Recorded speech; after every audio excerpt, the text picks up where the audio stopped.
Mira, esta novela surge de una reflexión de años sobre la narrativa del país, yo diría. Y cuando digo narrativa del país no me refiero a la literatura, sino me refiero a cómo estamos contándonos nosotros los mexicanos, los periodistas, los escritores, sí, pero también la gente normal, común y corriente, cómo estamos contando lo que nos sucede y cómo nos cuenta el gobierno, las instituciones, los hechos traumáticos que nos han sucedido en los últimos años, ¿no? Vamos a pensar en el caso más emblemático, por ejemplo, Ayotzinapa, ¿no? ¿Cuál ha sido la versión oficial de Ayotzinapa? ¿Cómo se nos contó Ayotzinapa?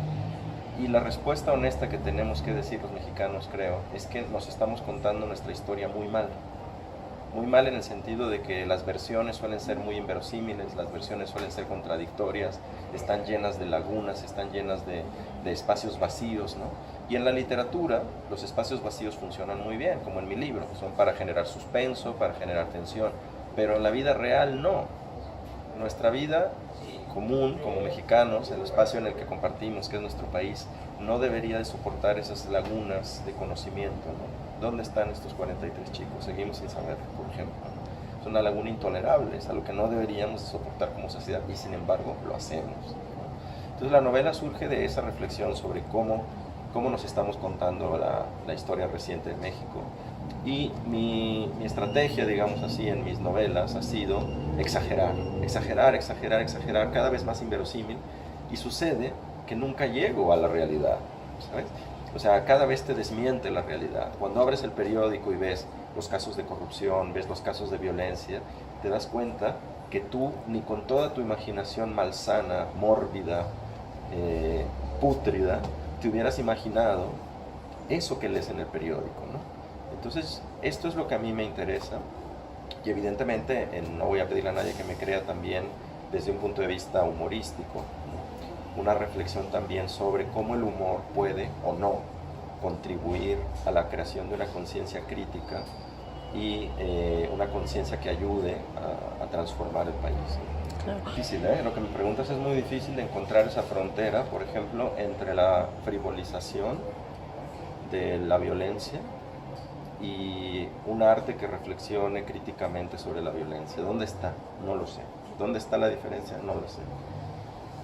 Incluso puede ser que el mismo hecho estético, vamos a pensar, vamos a salirnos de la realidad mexicana, pero vamos a pensar en una película de Tarantino, ¿no? Puede ser que una película de Tarantino, depende quién la vea, la recepción que tenga esa película es completamente opuesta. Alguien la puede ver como una especie de glorificación de la violencia, ¿no? Como una especie de ensalzar, ¿no? Esas actitudes y ese tipo de personajes. Y otro puede ver la parodia y otro puede ver lo crítico que hay detrás de eso, ¿no? Entonces, también no es solamente el hecho en sí, sino la recepción de ese hecho. Entonces, alguien puede decir que mi libro frivoliza la violencia, alguien lo podría decir. Es un riesgo que se asume cuando se escribe así. Es difícil establecer esa frontera. Yo creo que los autores tenemos que ser consecuentes, honestos con nosotros mismos y con el lector. Primero, no censurarnos, ni tampoco caer en el error de lo políticamente correcto, ¿no? El arte no pasa por allí.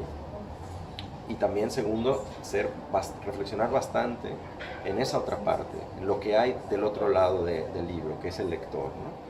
Muchas veces cuando se le pregunta a un autor si piensa en su lector cuando escribe, siempre se tiene esta postura así medio arrogante de decir, yo nunca pienso en el lector cuando escribo, ¿no? Como si fuera algo comercial, como si el hecho de pensar en un lector ya quisiera decir que lo que quieres es vender, ¿no? Pero en realidad de lo que estamos hablando es de que la literatura es comunicación y que de la literatura solo se completa cuando llega al lector, ¿no? Y sí me parece que es interesante que los escritores, cuando nos metemos con estos temas, reflexionemos en cuál es el posible efecto que nuestra literatura tiene en esos lectores, ¿no? Insisto, no para censurarnos ni para cambiar, pero sí creo que es parte del proceso de creación. Pasa también hoy en día en México por pensar, bueno, si voy a hablar de la violencia, ¿desde qué perspectiva? ¿Y yo cómo voy a contribuir a ese escenario de violencia?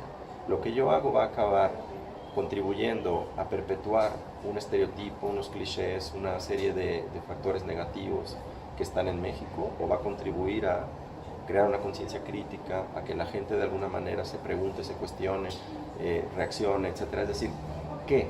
qué va a provocar esa literatura? ¿No? No creo que tengamos las respuestas, ¿no?